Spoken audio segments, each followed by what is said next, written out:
baignera ou baignera pas? En voilà une bonne question. La réponse à la fin de la vidéo.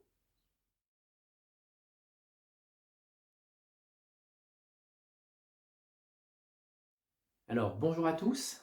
Dans cette nouvelle vidéo, nous allons étudier les conditions nécessaires pour qu'un objet soumis à deux forces, et j'ai bien dit deux forces seulement, soit en équilibre statique.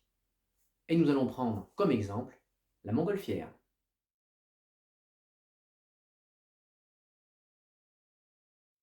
Une montgolfière est soumise à deux forces. Le poids, impossible d'y échapper, vertical vers le bas, et une autre force qui est due à la différence de température entre l'air dans la montgolfière et l'air à l'extérieur de la montgolfière.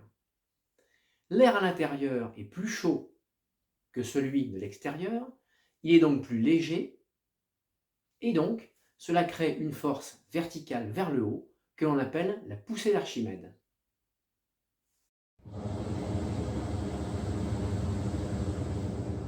Quand on actionne le brûleur, l'air à l'intérieur du ballon devient de plus en plus chaud. La poussée d'Archimède augmente, et quand elle dépasse la valeur du poids, alors la montgolfière monte. Inversement, si la température à l'intérieur du ballon diminue, la poussée d'Archimède diminue, et si sa valeur devient plus petite que le poids, alors la montgolfière descend.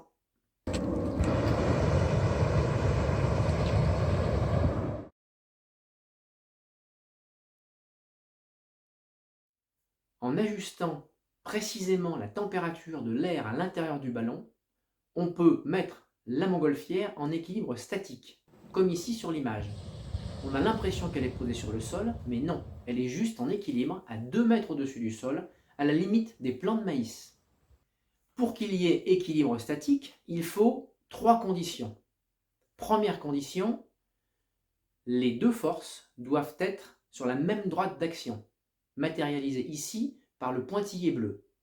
Les deux forces doivent être de sens opposé, une vers le haut, la poussée d'Archimède, et le poids vers le bas.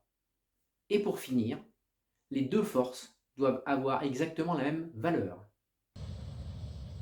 Si ces 3 conditions sont réunies, alors l'objet est en équilibre statique. Allez, moi je dis qu'ils vont tremper un peu les pieds là. Allez. Encore un peu, encore un peu. Ah non, on peut même pas rigoler 2 minutes quoi. Eh bien, je vous dis à bientôt.